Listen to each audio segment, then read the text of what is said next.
Nongeye kubaha ikaze mwe bakunzi b'Urutonde TV, ibyishimo umunezero biba ari byo bibaranga. Gahunda yacu ni yayindi, ni ukubagezaho amakuru y'imyidagaduro agezweho hano mu Rwanda ndetse no hirya no hino ku isi, mu basitari bo mu Rwanda ndetse n'abandi hirya no hino. Kuri ubu ngubu rero inkuru nkuzaniye ni inkuru y'umuhanzi nyarwanda n'umuhanzi uririmba indirimbo zo kuramya no guhimbaza Imana. Uwo ntawundi rero n'uwo bita Israel Mbonye rero akaba ari umuhanzi nyarwanda umaze kumenyerwa cyane ndetse no gukundwa n'abantu b'ingeri nyinshi zitandukanye. Abantu batandukanye bagiye bamukunda kubera indirimbo aririmba zihembura imitima ya benshi.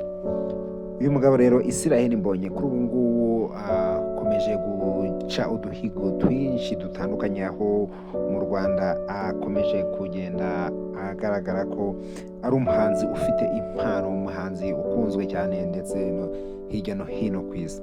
Kuri ubu ngubu rero ari mu byishimo bikomeye cyane, aho indirimbo ikomeje gukundwa muri iyi minsi. Ni indirimbo yasohoye mu minsi ishize. Kuri ubu ngubu akaba ari indirimbo imaze kurebwa n'abantu benshi bagera kuri miliyoni 11.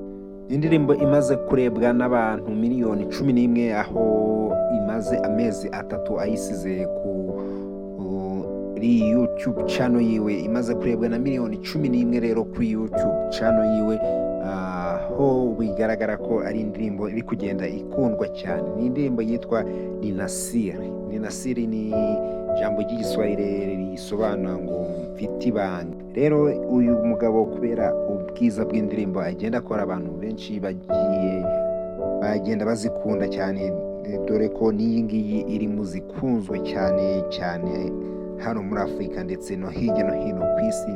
Abantu benshi bagiye bayikunda. Uyu mugabo rero Israel Mbonye, nanjye icyo nabashishikariza ni uko mwagenda mukareba iyi ndirimbo niba utari wayireba. Ni indirimbo nziza ihembura umutima.